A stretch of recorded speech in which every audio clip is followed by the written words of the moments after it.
eləməyə xoşlanmıram. Yox, indi mən sənə belə bir şey deyim.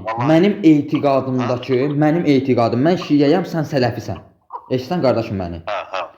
Mənim etiqadımda, mənim etiqadımın səhvi mənim səhvimdir, düzü də mənim düzümdür. Bunu yadında saxla. Sənin də etiqadının səhvi sənindir, düzü də sənindir. İndi burada mənim heç bir günahım yoxdur. O sənin etiqad yoldaşınsa, sən onunla özün rabitə qurub, onunla özün söhbət eləməlisən. Ona heç bir şeyə adiyyəti yoxdur. Əgər o videonu Hacı Şahin Həsənin haqqında çəkib paylaşmasaydı, heç bir şeyə də ona reaksiya olaraq qarşı video çəkib paylaşmazdı. Əzizim, bunu da yadında saxla. Təkrar deyirəm. Sənin etiqadının səhvi də sənin, düzdə sənindir. Şəxsən o videosunu mən görmüşəm. Hacı Şahini qiblə tutub namaz qılanlar var. Nə deyirsən? Qardaş, səninlə məni eyni qəbrə qoyacaqlar, sənə bir dənə qısa sual verirəm. Sənin qəbrin ayrıdır, mənim qəbrim ayrıdır. Sənin inancın deyirsən ki, sənin inancın Muhammed Peyğəmbər, sünnə və Qurandır, düzdür? Bizim də inancımız Muhammed Peyğəmbər, Əhl-i Beyt, Quran və Həzrət Əleyhisselamdır. Bizim inancımızda, bizim etiqadımızda budur.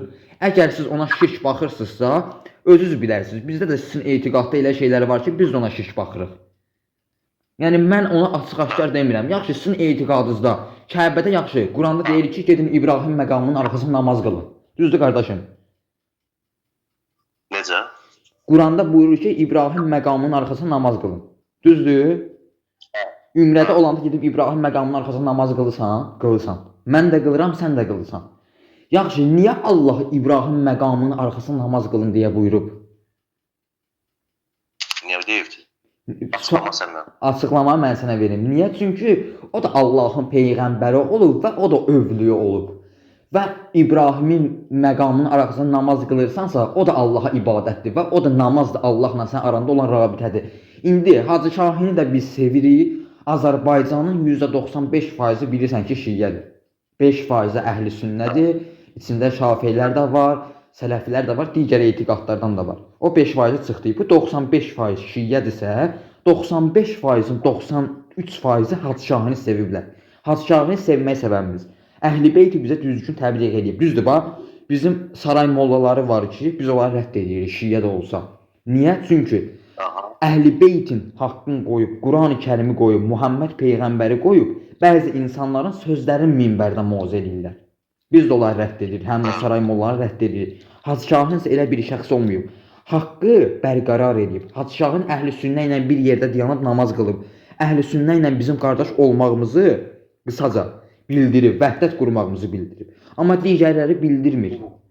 Niyə biz Hacı Şahinin arxasında namaz qılırıq? Çünki Quran ayəsində də buyurur ki, İbrahim məqamının arxasında namaz qılın.